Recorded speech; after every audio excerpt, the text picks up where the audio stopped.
And today, intellectual property is really everywhere. 20 years ago, 50 years ago, it was more simpler.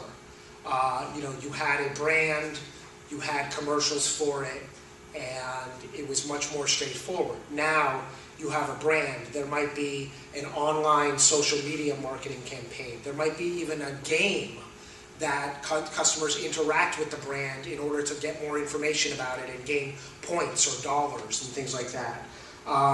In the online world, the brands just replicate, really. It's so easy to make spin-offs, and it's also so easy to make copies, as we see websites, blogs, software code.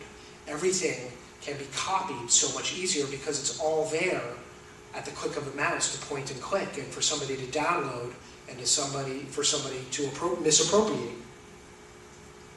So today, intellectual property is even more important than it ever has been before.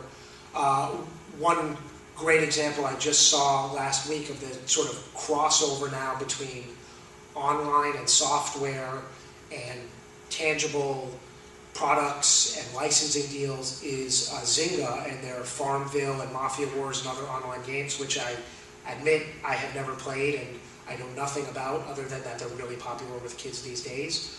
Well, 7-Eleven now has banners out in front of their stores, and they're promoting these online games, and you can buy points and credits and I think even products that are related to them inside of 7-Eleven. So this is really a big example of how intellectual property that was entirely virtual, bits and bytes when it was created, these games through Facebook and other online sites, now are growing into the real world, and their brands are becoming even bigger.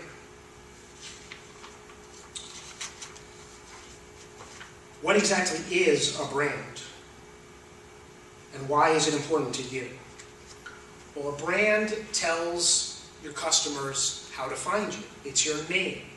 It's hopefully how you stand out from your competitors. What differentiates you from them? How do your customers find your website? How do your customers tell their friends about you if they love your product? How do your customers get back to you if they want to praise you, or they need support, or they want to buy another copy or another product? If you have a memorable, distinctive brand name, that all becomes second nature. If you have a name that it just blends in to a crowd of 50 competitors, they may not remember where they got that product from, and they may search online and they may come up with a competitor, or they may just not be able to find you because you're lost in this haystack.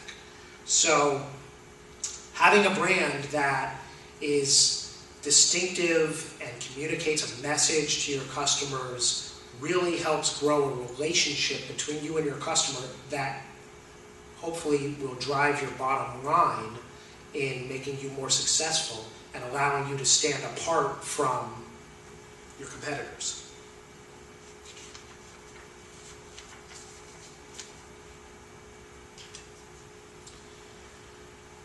In addition to brands, which are really fairly synonymous with trademarks, intellectual property can also be in the form of copyrights, and it can also be in the form of patents. Now, as far as trademarks, we mentioned brand names, but there's other types of trademarks as well that generally go with those brand names. There are slogans, there are logos, there are sometimes related product names or a family of products. Each of these may be a separate trademark that you can isolate, protect, register, and hopefully see real value in by creating it as that separate asset. Copyrights, all sorts of content. Originally, copyrights are for works of art in the law and in the Constitution. But copyright is really, what is a work of art has evolved. It used to be a painting or a sculpture or a piece of music. Today it includes all of those things, but includes code for software. It includes the text and the images and the graphics and the layout on a website. It could be an article. It could be a podcast. It could be a video. It could be a PowerPoint presentation. This PowerPoint presentation is copyrighted by me. What does that mean? That means that if somebody here were taking notes or recording this and using it without my permission and playing it at another conference that I could be speaking at and perhaps not even attributing it to me, they'd be violating my rights. I don't even have to register to do that. I just have to assert a copyright in it. The copyright really is embedded when it's created. And then by using proper copyright notice, which we'll get into soon, I enhance that protection. And then if I want to take the next step and actually go ahead and register it with the Library of Congress, I can protect it even further.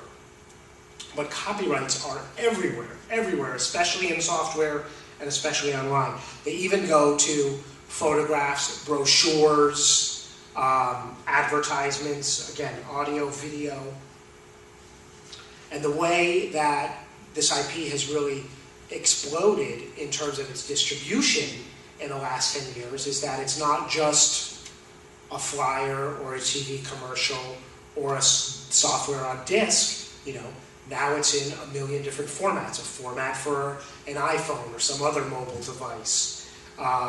A format for online use. A social media page and all the content on it. There could be copyright in a user forum that has contributions to it and articles and graphics and those type of things. So IP is just exploding everywhere. I'm sure there are ways that people will be creating and using IP in 5 years that we're not even aware of, haven't thought of today.